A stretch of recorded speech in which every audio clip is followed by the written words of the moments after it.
Thank you for watching. My name's Glenn Morgan, and this is We the Govern.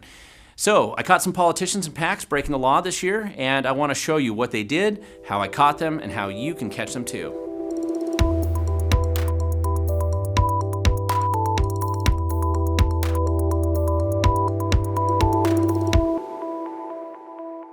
Okay, as I mentioned, that I caught some politicians and PACs breaking the law. And I'd like to explain how I caught them, what they did, and then also really get into the details about how you can do the same thing that I did so you can catch politicians where you live. Now, first I want to mention that I'm focused on Washington State when I tell these stories because that's where I live, and those are the politicians and PACs that I've focused on. However, the basic methodology and approach that I use here could be used where you live too. It just depends on the laws and some of the specific situations that might exist in your state. Now, the main focus that I have about these violations are the violations that they committed of our state's campaign finance laws. Every state has some set of campaign finance laws, and usually nobody's really paying attention to whether or not those politicians or PACs are following the law. So it's kind of worth it to hold them accountable. And what I'm going to explain here is just a couple samples. I dropped about a dozen complaints in the last few days. So the 3 or 4 that I'm going to talk about today, those are just sampling, the samples really of a whole bunch that are coming down that I filed. Now, one thing that you should know is that, of course, politicians really don't like to have their law-breaking exposed. Governor Inslee doesn't like it at all, and neither does anybody else. Nobody likes that. And so they're going to do everything they can to make sure that they downplay it, pretend like it didn't happen, or really just get angry that anybody dares to question them and that anybody dares to point out what they've done wrong. Now, I'm going to point out that from a background standpoint, I have filed hundreds of complaints over the years, and probably one of the more prolific people who have filed both ethics and campaign finance complaints. And over the last few years, over 76 politicians, PACs, and judges have been fined based on these complaints that I filed. Now, that doesn't include hundreds of others that have been caught breaking the law, and they just got wrist slaps or fines, or not even fines, just a warning letter, say, or something like that. But it doesn't mean they didn't break the law. The establishment just decided not to impose any penalties. However, despite this tendency, over $600,000 of fines have been assessed based on the complaints I filed. So I only gave you that background just to show you that there is some skill or some background that shows you I kind of know what I'm talking about here. And so if somebody doesn't think I know, it's not hard to go to my website at We the Govern. You can see I've documented all of these cases, and it's easy to see what's happened. Partially this is because filing these complaints and paying attention to what happens with these goofs that are running government is really kind of a hobby of mine. And so I like to spend my time looking at them and what they're doing to us and what they hope to be doing in the shadows so that we don't find it, and trying to put a little light on it and share the truth. So that's just something I like to do. In fact, I think I like to do that so much that Governor Inslee decided that the best thing he could do is change the law where I lived, and that's why they passed a bill that was nicknamed the Stop Glenn Morgan Bill in 2018. And this is actually a picture of him signing that bill right here. And there were a couple good reforms that he had on the campaign finance laws in that bill, but generally this was just done in reaction to the fact that I got so many of his friends, and in fact complaints I'd even filed against him, that he just wanted to make sure that they try to put a lid on it and make sure that we weren't going to hold them that accountable in the future. Now, in our state, Washington, if you want to know how to avoid what's actually happening with the campaign finances with the politicians who are running, you want to go to the Public Disclosure Commission website. They are the ones since 1972 that have been instructed to manage and keep track of all that information. And this is actually a great website to go to. pdc.wa.gov is where you would go if you want to just look at what these politicians are doing, who's giving them money, what their campaigns look like. It's actually a great resource. And if you want to look at all of the complaints that have been filed and settled and fines issued and all that, you want to go to /browse/cases, and that'll give you kind of a list of information there, and it's a searchable list. So if you want to type in a politician, you can figure out who's got what fines. So a lot of what I'm mentioning to you hasn't showed up yet on that website, but it will shortly. Now I'm going to point out, this is just kind of my disclosure here, but a complaint by itself does not guarantee a violation. And sometimes they'll look at it and say, hey, you're missing some piece of data, or they'll dismiss it because there's something that was missed in the public information. Also, a violation does not guarantee a fine. Just because they break the law, that doesn't mean they're actually going to get in trouble. And this is particularly true if you're an establishment politician who's got a lot of power, because, as I have told people repeatedly, you're not all treated equally. The reality is they treat many people differently. And there is a bias in Washington state, just like there probably is in many other states, both in supporting incumbency, but also in in basically supporting particular left-leaning candidates. So there's a general sense that you're not going to be treated equally, but that doesn't mean that you don't get involved. You don't go back and complain that the system's not equal and that it's not fair. Of course it's not fair. That's how the system is, but it still doesn't mean you don't play. And so the first one I want to talk about is a complaint that I filed against a PAC. It was actually the Recall Sheriff Fortney PAC, Snohomish County Sheriff Fortney. And there's a little bit of history behind this. This came out of last year in 2020 during the early stages of the lockdown rules that Governor Inslee was imposing. And Snohomish County Sheriff Fortney, who had just been elected the November before, got up and did a press conference, and one of the questions that came up was whether he was going to enforce Governor Inslee's aggressive mask mandates and lockdown rules. And he said that he wasn't going to be arresting people, put them in prison or put them in jail for not wearing a mask or not following every little dictate that Inslee made up every other day. It was kind of crazy. Well, of course, Inslee was very angry because that was not approved. Those were statements not approved by the Ministry of COVID Compliance. And so Governor Inslee was able to get a bunch of his supporting attorneys that really like him, a bunch of left-leaning attorneys, and they went before, and in Washington State, when you do a recall, you have to create a PAC, and you have to go before a judge. You have to prove that malfeasance or misfeasance was committed, and then they can appeal it, and it goes up to another level. There's a whole judicial review process. And as luck would have it, and I don't think it was luck, but they got assigned to just a terrible judge. Really, somebody shouldn't be allowed to be a judge in Washington State, but nevertheless, that's who they got. And of course, the judge, who would never approve a recall petition under any scenario against Inslee or somebody else, definitely said Sheriff Fortney and approved it, and it moved forward. But the thing is that even though this PAC was made up almost entirely of leftist attorneys, there was a majority of the people that were involved, and they immediately broke the law right out of the gate. And in fact, I filed a complaint against them last year that resulted in a $300 fine by the Public Disclosure Commission, primarily for attempting to conceal free legal services that they were providing to this PAC, which you're required to actually report. And then they signed an agreement in December that said they would not, go and sin no more. They wouldn't violate the law anymore. And then promptly, a couple months later, they did just that.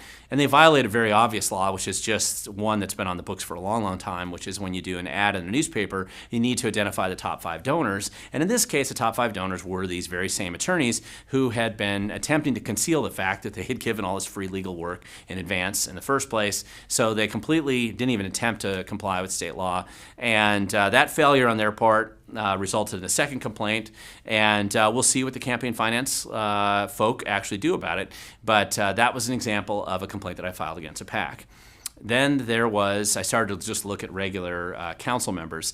I went to Thomas Jefferson High School, which is in the city of Federal Way School District, so I thought I'd go look there. And right off the bat, I found a candidate there who had actually run a couple years ago, Katherine Festa, who was running for the Federal Way City Council.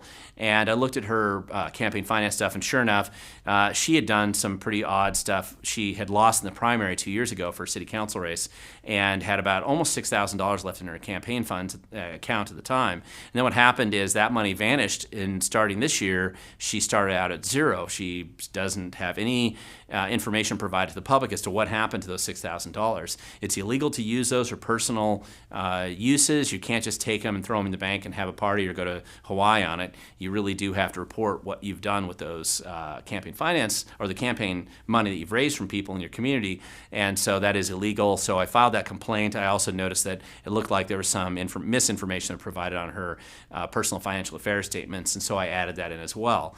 We'll see what happens. But since I was in Federal Way, I decided to look a little bit closer at the Federal Way mayor, who in this case is an incumbent, and Jim Farrell is somebody that the reason why he kind of attracted my attention a little bit more this time was he also had recently gone on public attacking local activists there who were daring to try to clean up homeless camps. He was attempting to threaten them with jail time and fines and kind of an extreme use of police powers and using his office of mayor to really beat up on these citizens. So I thought I'd look at his campaign finance documents that he's filing this year. And just like Katherine Festa, the candidate who was missing $6,000, he appeared to be missing about $12,000 of campaign funds from his previous successful race for mayor 4 years ago. ago. What's even weirder, though, about this one is that he actually decided in this new go-round, he had a treasurer 4 years ago. This time he decided he could do it all. He was his own treasurer. And after he started his campaign this cycle, he decided to go back as his own treasurer and modify all the documents that his previous treasurer had filed to disappear about $11,000 of this money. It's really it's kind of an odd series of violations there. And so I'm not really sure what's going on, neither would anybody else from the public, and that's why I filed the complaint against him. But it was nice that he kind of drew my attention to his campaign finance filings by threatening to arrest and attack local activists who dared to clean up homeless camps. Then if you move further up the I-5 corridor, going to a city named Burien, which is just south of Seattle, I have filed complaints against that city council, a variety of them in the past. Many of them have been fined because of the complaints I filed over the years. And that Burien City Council has a council member incumbent named Krystal Mark. And true to her namesake, and who she's favors with her policies, kind of Karl Marx policy has been the approach that she's taken to her time on the Burien City Council. What I caught her doing this time, and she's been fined in the past, and she's had warning letters sent to her and other notices sent to her in the past for breaking the law on a pretty regular basis. I don't believe she thinks the laws should be applied to her. They should only be applied to the citizens that they attempt to abuse in that city. But in this case, I caught her really red-handed, lying to the Public Disclosure Commission, falsifying information to them, and that in an effort to conceal that information from the public. And it's a pretty solid complaint. I'll be surprised if they don't do something. But again, they've been giving leftist candidates a lot of benefit of the doubt, so we'll see what they end up doing. But that was a really obvious violation. It was probably easier for me to find this one than somebody else just because I had been involved in the original complaint where she initially lied to the PDC, and so I had all those documents. So it was easier for me to go back and file that complaint on her. But breaking the law is a really common behavior for Councilmember Marks, and she's also running for Congress next year, so that's her, I don't know if that's her backup plan or that's being on the Burien City Council is her backup plan. She has a lot of people run against her in the primary, so we'll see if she gets through. But regardless of whether she gets through or not, it doesn't really matter. She broke the laws this time, and we'll see what the campaign finance approach really is.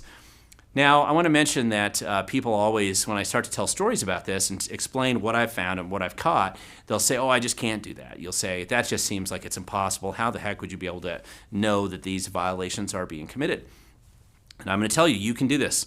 I'm not any smarter than you are. I'm not any more capable than you are. It's just about getting involved and knowing how the process actually works. So let me just give you a quick tutorial on how to get started if you want to file complaints against your friendly local politicians, incumbents, candidates, or PACs that you think may be breaking the law. First, you want to go to pdc.wa.gov. The website's right here. Just go there because that's where everything starts. That's where you do your research, and that website is worth knowing. And then if you find information about that candidate that they're obviously breaking the law, you would go up to this section right here where it says report a complaint. You want to file a complaint, so you go there, click on it. When you go to that spot, you're going to see a window like this, and you have to click on file a formal complaint, and then you enter the information in about the complaint there. You cannot do this anonymously. I'm going to re-emphasize that. There is no such thing as an anonymous complaint filed against a candidate. There has to be somebody who files that complaint. So if you make sure that you've got your information correctly and that you're willing to file that complaint. And put that information in. The little pro tip here, this is what I always do, is I always go to I write the complaint out ahead of time on Word or Google Docs or some other word processing system. So all I have to do is copy that complaint and put it into the file, the appropriate line when you'll see it when you go to file a complaint for yourself. And it just makes it easier and faster when you get on their website to file complaints. It makes it easier, especially if you're going to do 5 or 10 or 20 a night. It's just easier if you've got kind of a system set up and you're able to go and do that. Now, I know what you're probably asking. How do you even know whether they broke the law or not? And to do that, you want to be familiar with the law. In Washington State, the laws that administer campaign finance laws are RCW 4217A. If you type that into Google, you can look it up, or any other search engine, and you can look it up and then start to study that law and then compare what the law says the candidate or the PAC should do versus what they actually do. It's a little bit more complicated than that, but that's a good way to start. And so I hope that most people looking at this, they decide, my God, I don't like the people running for office locally. I want to do something about them. I think they're breaking the law. Then go double check, read the law, look at what they've actually filed, and then file a complaint, just like I mentioned there. And the first 5 or 10 might be a little bit harder, but once you filed a few hundred like I have, it gets pretty easy, and I just do it for fun and a hobby. And you can do quite a few every night if you want. So when I talk about this is what I talk about when I'm referring to activism. I've done a lot of videos about activism, different ways of being active, different ways of being an activist. You've got all kinds of ways you can be an activist and be active. But if you're not taking action, you're being acted upon. So you might as well find some way. If it's not campaign finance complaints, it could be something else. Find a way to be active, learn that law, and learn how to hold them accountable. Maybe it's not as fun or exciting as going to a rally like this anti-lockdown rally in Olympia last year, but it could be a lot more impactful. It could make more of an impact if you go and do it, and it's something that you can do from the comfort of your home, and again, it's a good thing to do and make an impact with it. So why do we do this? Why do we care? And the reason is that if we're not being active, again, and paying attention, trying to hold these people accountable for even in some limited way, then they just simply go rogue. They go crazy. They don't think anybody cares. They don't think anybody's paying attention. And their escalation of law breaking seems to just continue to get worse. So making an attempt to hold them accountable is a good thing to do. And I close every video at We the Governed with the phrase, the future belongs to those who show up. And it's true. Showing up can look like a lot of different things. Maybe it's showing up at that rally, but it could also be paying attention to what your candidates and your politicians are actually doing and holding them accountable by filing complaints against them. By starting to do that, you may find that you'll make a bigger impact than you realize. So if you want to learn more about this or anything else that I've done at We the Governed, you can see a complete list of all of the politicians, PACs, and judges that I've gotten in trouble over the years. Go to wethegoverned.com. Don't forget to subscribe. Please feel free to share this video with others and add your comments in the section below. If you think I've missed something, for example, on a politician in Washington State that I didn't file a complaint on, make sure you let me know in the comments section and I'll take a look. And you never know, you might be the reason why I looked at somebody and had a complaint filed on them, and perhaps the PDC will actually hold them accountable. You never know.